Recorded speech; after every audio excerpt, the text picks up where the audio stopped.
Hi folks, I'm Richard Friedman and welcome to my political cartoon countdown for October 23rd, 2021. Every week we get together and we do the countdown. And so before we get to that, I just want to say I'm glad to see you folks back. It's been a tough week, but we made it back. Glad to see all you folks back here. And before I get started on the political cartoon countdown, which is basically this week it's the top 5 political cartoons on Twitter based on impressions. And I always like to tell you about myself. I was a math teacher for a number of years, and now I'm doing, for the last few years, I've been doing political cartoon books, starting off with the Trump presidency in 2016. And prior to that, in that first book, there was a section on the candidates, the Democrat and Republican candidates, preview to that book. So that's my largest book. Basically covered a lot of stuff, 2016 through 2018, and then the 2019 and 2020, and now the first half of my 2021 book. And if you want to see my cartoons and some of my books and just look at it, you can go to Richard's Books of politicalcartoons.com, and that's no punctuation and no apostrophe S. Okay, just plain old Richard's Books of politicalcartoons.com, and there you'll see the link right up there to purchase the book if you would choose to do so, or just go and browse. And it's like a political Disney World, cartoon Disney World, and you get to see all the books and all my cartoons over the years. So what I like to do before I get started on the countdown is to tell you about a year ago. This is what was happening a year ago. Today is the 23rd of October. This was from my book here. This was a 2020 book. This was the entire book.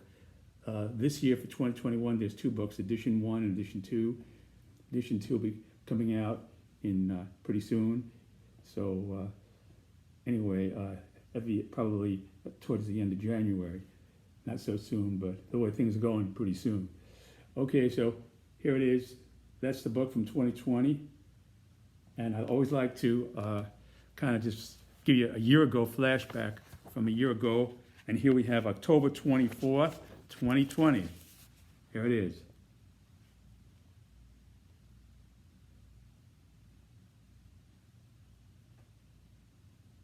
Yeah, okay. And here we find President Trump at his flat screen television. Okay, and here's what's going on. Trump, in real time, watching a report from a biostatistics professor's findings that the COVID-19 cases per capita in states governed by a Democratic governor and legislature have significantly lower than the rates for COVID-19 than the rates in states with a Republican governor and legislature. So Democrat governing states have lower cases of COVID-19. That was done by statisticians and researchers.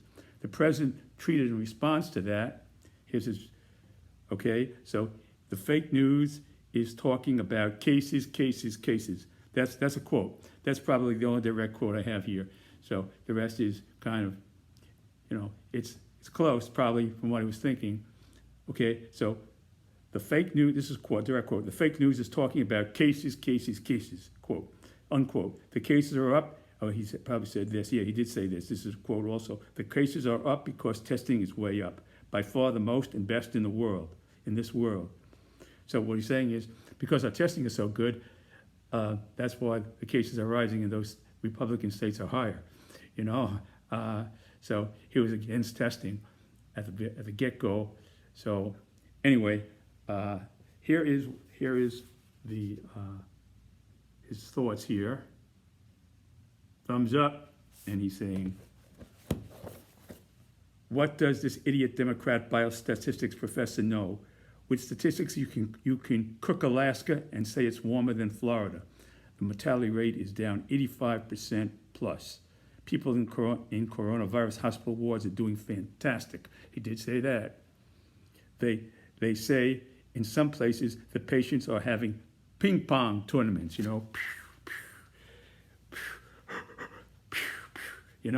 so really having ping pong tournaments. So again, this is President Trump now trying to put the best on his plan for COVID-19. Okay, so because the deaths are down doesn't mean the cases are down, and so this misses completely the facts that the Democrat-run states have a lower cases reported than the Republicans. That's not addressed here. The fact is, everybody there in the hospital is doing fantastic. So, okay, this was the 2020 book. You see here, just to go through here. All right, let's see here. It's talking about that subject. Here's Dr. Birx. Here she is. Here's Dr. Birx with President Trump. She never looked too happy when she was with President Trump for some reason. Dr. Birx was never happy in the presence of President Trump. I don't know why, but she wasn't too. She never did. This is the way I drew her right from there. That's the way I drew her, from her expression, with her scarf around her neck there. Okay. Let's see what we got here. Oh, here was the. Okay, this was the Democratic debate for the nomination when President Biden was debating with the other Democratic parties for the nomination here. You can pretty well recognize them.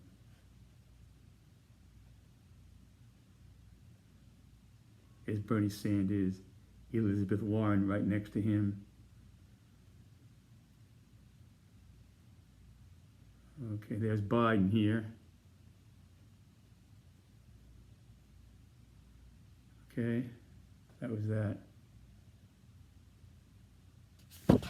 Okay, and here was President Trump in the cartoon here. He was commenting on these candidates. They say we have to have a president like this, and there's always a possibility. So they said, F dot dot, my 401k and my kids' college. I'm selling my stocks if these fools are going to replace Donald Trump.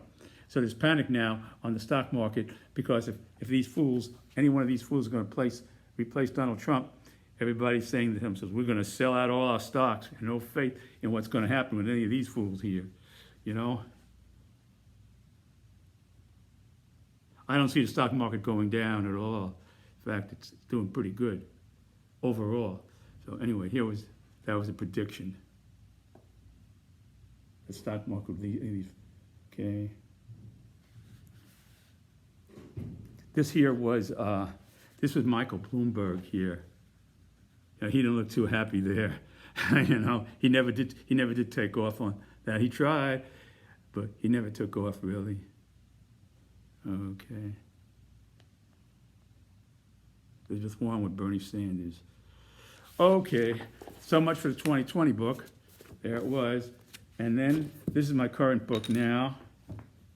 Okay, here. And for this book, I decided to draw the Capitol and have all the Republican and Democrat, all the characters in play here on the cover.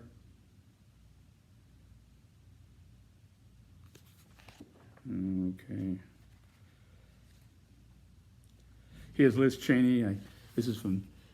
Okay, this is again the 2021 book, the first edition one. Here's Liz Cheney hanging from a tree. Yeah, they hung her from, And here's Leader Kevin McCarthy, and he's saying, here he is,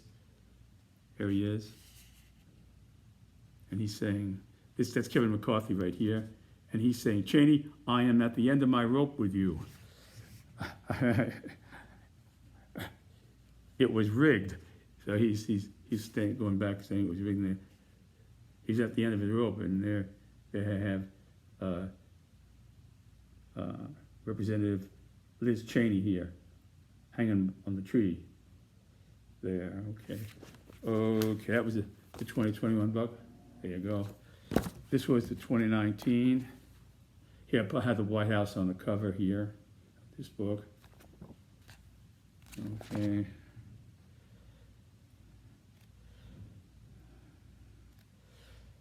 Oh, here's something interesting. I even put in Laurel and Hardy in here. You got Laurel and Hardy meeting up with former President Trump here. Laurel and Hardy.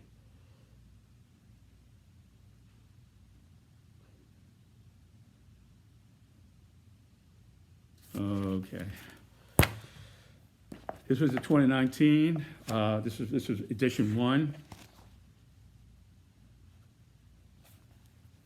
Okay. Here we have Leader Kim firing his rockets there. Okay. Here we have John Bolton, Trump's former national security advisor, just wrote a book with Trump. Okay. And here was my first book, which I told you about, which has some of the Democratic candidates in there as well.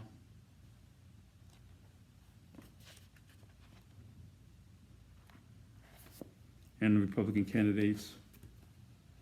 There's Chris Christie. There's Chris Christie, Ted Cruz.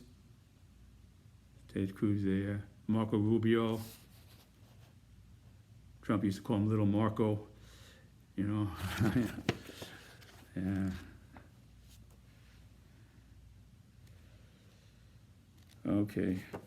Okay, folks, let's get to the countdown now. Starting off with numero 5 de la semana, number 5 of the week. Here we have none other than Joe Manchin here.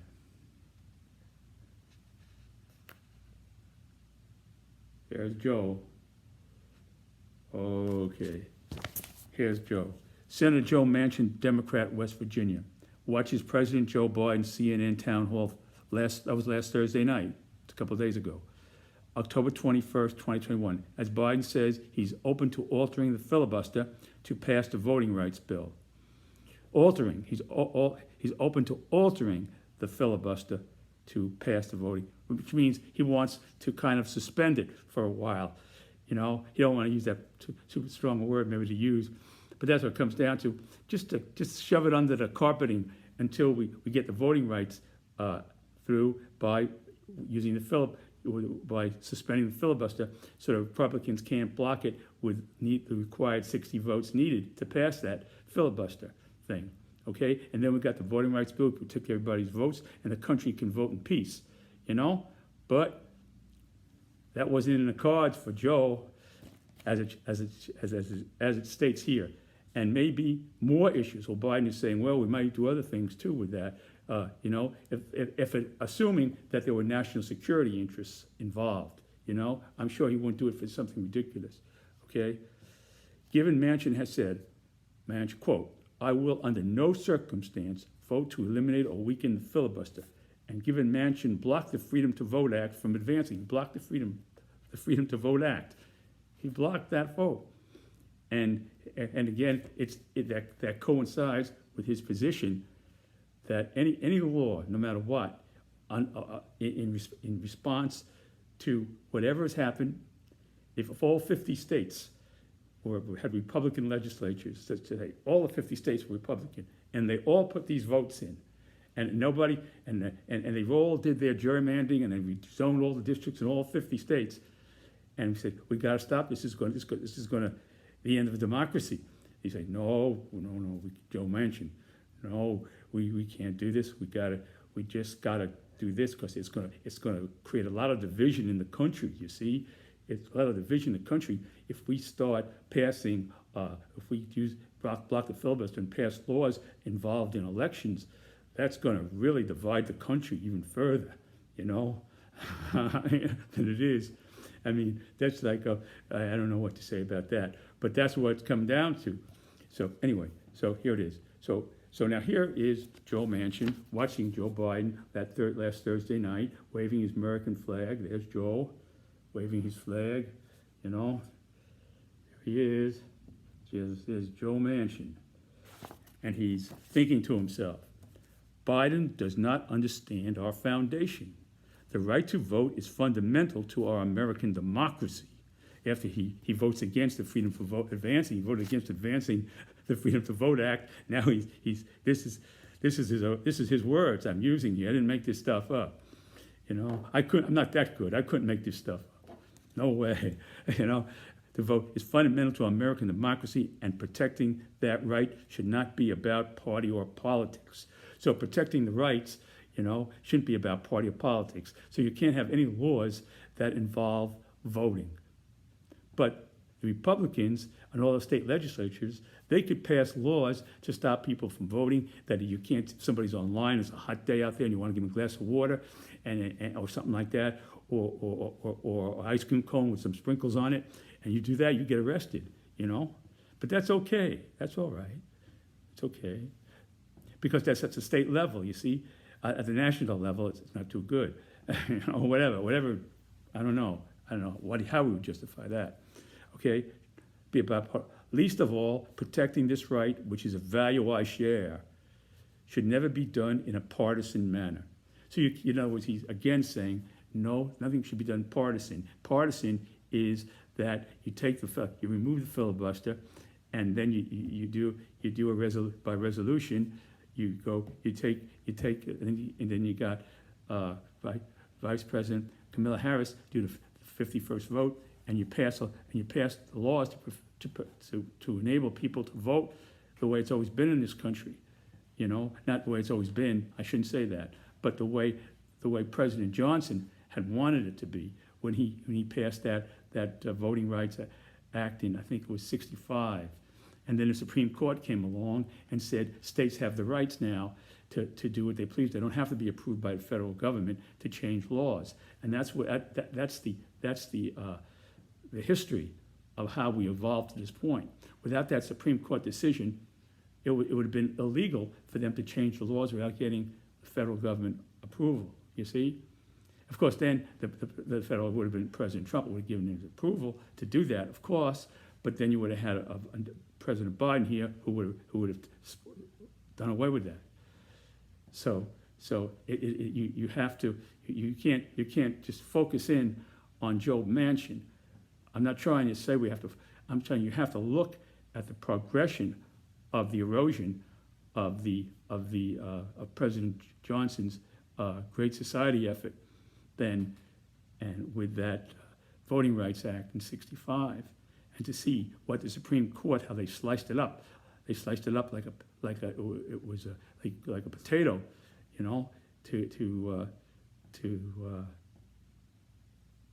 saying the states have the right, and that is what opened the door to what we're having now. Okay, so that's historical. As a historical footnote, So Joe Manchin here is just like he's like a catalyst, making it speeding up the process of this voter restriction laws and things like that, and going in the opposite direction, So anyway, okay. So now here he's saying there are no excuses. If the Republican Party, you say, is a party loyal, this is kind of my adaptation to his thinking.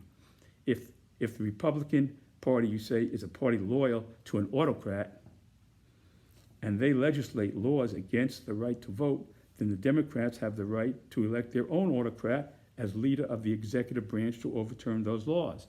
Because how else are you going to overturn the laws? You got to elect somebody who's going to come in there and say, "The hell with you, Congress! I'm going to executive orders, and I'm going to turn this over. I don't give a damn." So you have to. So his kind of thinking, he's saying that this is his thinking. He justifies it by saying, but not to legislate partisan laws that would further divide our country. So he said every time you respond to a law to restrict voters and you write another law to try to overrule that, you're dividing the country. So what you don't have a country if you don't have voting rights, because nobody wants to vote. That's the cement of this country, is the right to vote. That's what cements us as a nation. And you take away the cement, and then he's saying here, take away the cement. It's like saying take away the foundation of the building and take away all the things and let the building stand on its own, so that otherwise the elevators could be working. or something like that, you know, or ordering new carpets for the Titanic, something like that, you know. I mean, it just don't make no sense. So I don't know where he's coming from, Joe Manchin, with this notion that, but not to legislate partisan laws that would further divide our country. We don't have a country anymore if we don't have voting rights, because nobody votes, and then and it's all corrupt, and people buy their way, and it's all this and that, and you know something? All it takes is just one thing, one vote. Suppose even if it's a dog, let's say that this is true. Out in California, in Idlewild, in the town of Idlewild, there was a dog who ran for mayor, and the dog won. You see, I just read about it, coincidentally, I just read about that. There was a dog, and a few years ago, only in 2012, a dog won the mayor of Idlewild, of a town in Idlewild, California. He ran, and the dog's name was Max, you know. He was they appointed him lifetime mayor of this town, Idlewild, in California. Now, suppose he won, and then they changed the votes on him and say no, you know, and they did this thing, you know, and they said, well, he didn't win the race, he didn't win. This guy here ran the race, and he's a human being. So even if that happened, and they switched the votes away from the dog Max to give it to the guy, we lose our democracy, because once you, I'll tell you one thing, one instance, and democracy is lost, because that's like a cancer, and it generates and generates and generates and generates, and then it's just a cancer through the system. So what I'm saying here is that you have to nip it in the bud, and that's what President Biden here is trying to do by doing away with the filibuster, to nip it in the bud, because once it gets out and everybody's switching elections and nobody believes in elections, you don't have a country no more, you know? You don't. So, anyway, this was Joe Manchin here. There he is. Waving the flag. I don't know what he's waving. So, there you have it. Okay. Now, numero 4 de la semana. Okay, here we have, this is former President Trump. And there he is. He's making his fist there, if you can see that. He's making a fist. Okay, and here goes. Former President Trump watching video of Steve Bannon's podcast the day before the January 6th Capitol riot. Given last week, Bannon blew off a subpoena for private testimony. Bannon don't want to appear. He's claiming executive privilege along with former President Trump. Okay, blew off a subpoena for private testimony from the House Select Committee investigating the January 6th Capitol riot, using the legal argument of, quote, executive privilege, quote, which legal scholars have said Bannon cannot legally defend defiance of a subpoena, not to appear before the Congress, before the committees, the Select Committee, in part because he left his job as a top White House advisor to Trump in 2017. So 2017, Trump parted ways with Bannon. He was out of there. He just booted his ass out of that. He didn't want no more Bannon in 2017, and therefore was not an official advisor to then President Trump during the period of time in question. That's a legal opinion. Okay. Now here is President Trump reacting to that legal opinion. He's seeking that on the media, and he's at this TV set here. There he is, and he's making a fist here, and he's annoyed, and he's saying, "What a blank mistake, my only one, in kicking Bannon's ass out of my White House. I could have appointed him White House executive toilet bowl advisor." So he could have been any dummy. He could have picked him for anything to do. He could have been an executive of, like I said, White House executive toilet bowl advisor. He could have been executive of anything. He could have claimed executive privilege if he just would have kept him in there, as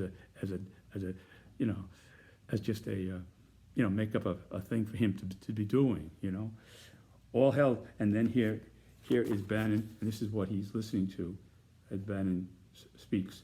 He's watching Bannon here from the TV, and Bannon's saying, all hell is going to break loose tomorrow. It's going to be moving. It's going to be quick. It's going to be moving. It's going to be quick. So he's talking about, this is one day ahead of the January. This was January 5th, a day before the January 6th riot. So Bannon had a crystal ball. I guess he had a crystal ball, and he was able to forecast that this was going to happen. Through his crystal ball, he predicted this. Don't look good to say that the day before, and then boom, it happens. So it's a little shaky there.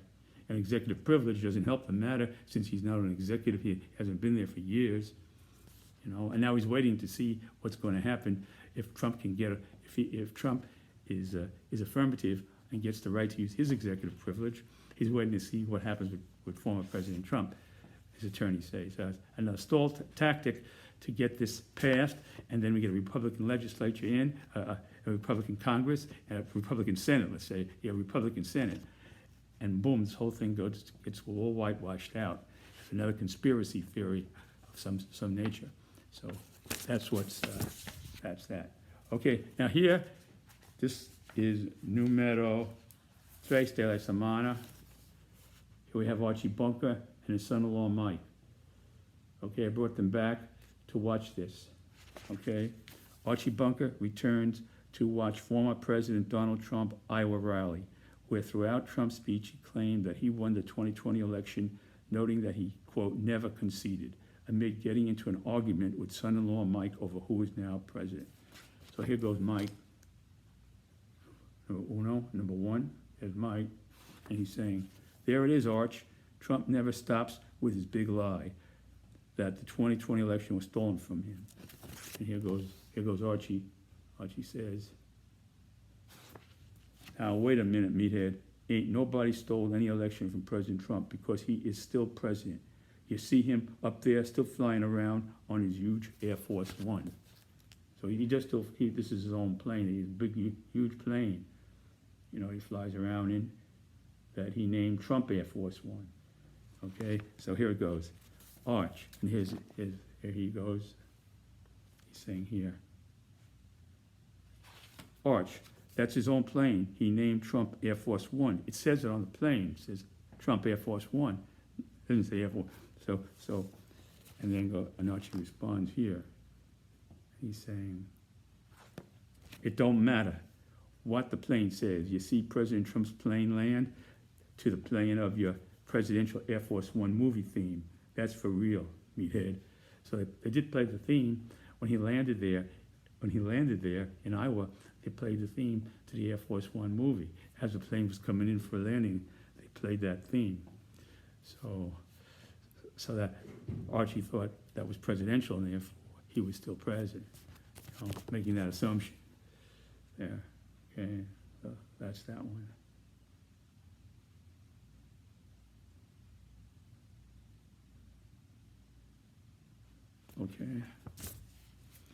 Okay, this is a tribute to Colin Powell. It's a cartoon I did years ago.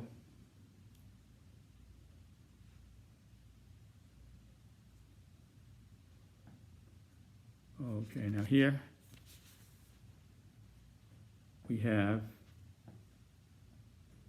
President Trump with the late Colin Powell.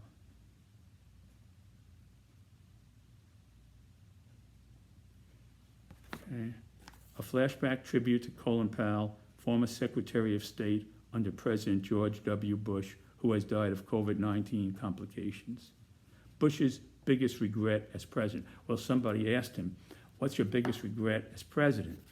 This is right off out of his mouth. This is what he said when they asked him that question. Bush's biggest regret. What's your biggest regret? And here he said that. This is what he actually said. Okay.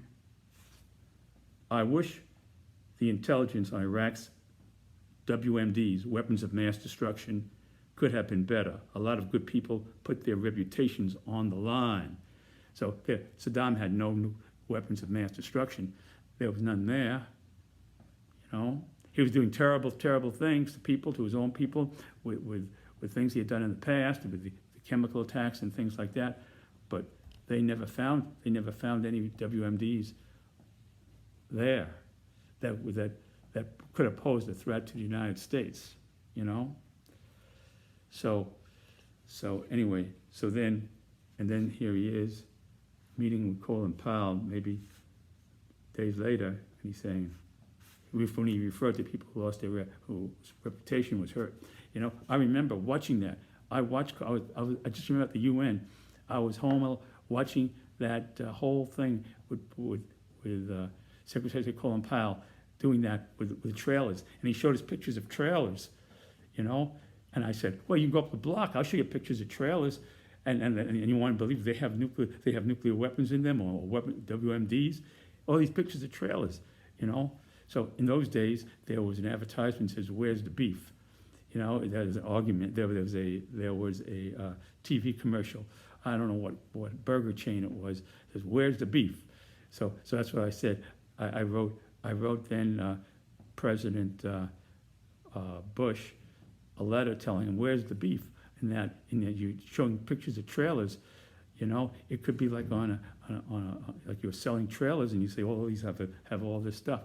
I said, "This is Colin Powell's been," you know. I felt terrible because I knew that couldn't be true. There was not, if they did have him, that was no way to present it, because I didn't know for sure either way. But I said, if he has to show trailers, I mean, what the hell is that? You know, there's trailer parking. Go to any trailer park in the United States, take pictures of trailers. So I mean, I just remember it like it was yesterday almost. So anyway, and then here's former President George W. Bush, and he says, "I'm sorry, Colin, but at least you won't be getting any 3 a.m. calls." And then here's Colin's response.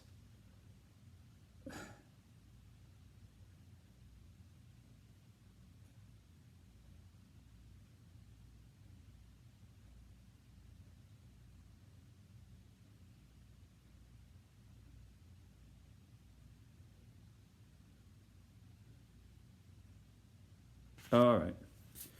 Okay, numero uno de la semana, number one of the week. Here we have, this is Senate Minority Leader Mitch McConnell, Republican Kentucky, watching President Joe Biden CNN town hall Thursday night. That was last Thursday again, as Biden announced that Senator Kyrsten Sinema doesn't back raising a single penny, not a penny, in taxes on companies and the wealthy to fund his Build Back Better agenda. So I don't know where they're going to get the money from even what they're doing. I don't know where they're going to get the money from. You know, if they're not going to, because with the Trump tax cuts cutting in there, and then God only knows we need money for defense. There ain't no question about that now. We can't be cutting our defense budget now for sure. You know what's booming out there. So I don't know. I don't know where that money's going to come from. You know, we'll go more into debt and you know. So anyway, so Biden adding, look, when you're president of the United States and you have 50 Democrats, everyone is the president. So that's Biden's words, because they have the power, because it's so close that you need all the senators, so one senator can screw up the works, and that's what's happening here in terms of this funding here, because she's saying no way, you know, no way. So I say to myself, well, and now I just heard before coming over here that Kyrsten Sinema, they're criticizing her for not only not talking to her fellow senators, she doesn't even talk to her constituents. They say, not even to her constituents. So I figured to myself, who could she possibly be? She has to talk to somebody, you know? So that I could see her now, talking to her. Hello, JR. JR, don't got to worry. You can build your fifth mansion there. Buy the land, build that fifth mansion. We're not going to touch your taxes, JR. You got it made, you know? And buy you stick that plane you've been looking at. Go ahead, buy it, you know? And I expect my political contribution, as usual, for this year. And thank you very much, JR. Pleasure talking to you, JR. Good luck with your new mansion. You know, you know, something I mean, it's my imagination, okay? It may not be, but that's what I imagine when they say she's not talking to nobody. Well, then who is she talking to? She's not talking to constituents. She's talking, and she wants to give these people not a cent to contribute to the Biden Build Back Better plan, not a cent. So who is she talking to? there you go. So anyway, so now here is what I, again, kind of imagined up. And here is Mitch McConnell reacting to that. Here he is.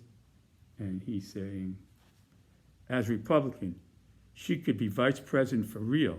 You know, everybody's, President Biden just said that everybody's president. But he meant that figuratively, you know, because they have the power to stop a lot of stuff and to prove, because it's so close, it has to be unanimous, you know. So then what's happening here is that Mitch McConnell is switching over to making it a literal interpretation of that by saying you could be vice president. You know, forget about that crazy president business that you're president. You could be a real vice president if you play your cards right here. You made a good start here, a good impression on President Trump with that no taxes on the rich and the rich corporations and the wealthy. He made an excellent impression on President Trump. You know, so that's what he's saying here. As Republican, she could be vice president for real. President Trump likes her no tax increase for the rich stand. So here you have, imagining this here. This is for 2024. You have Trump Cinema for 2024. There it is. Trump Cinema 2024. Assuming she switches over to the Republican Party, which she's already more than halfway there from what she's saying here. There she is.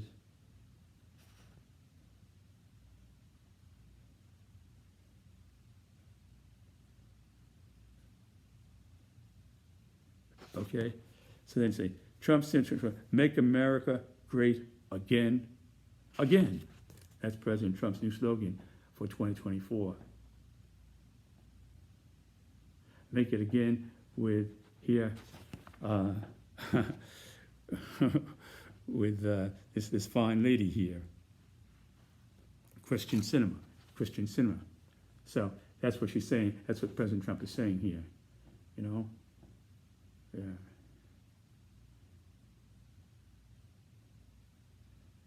Well, one thing for sure is with Christian Cinema, he'd win Arizona. That's for sure. He'd get Arizona. You know, that he'd get.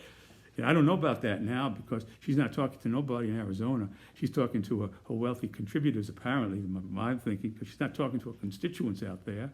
She's not talking to nobody in terms of her fellow senators.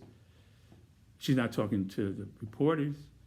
So, hello, JR, you built your new mansion. Build it. Go ahead, you got it made.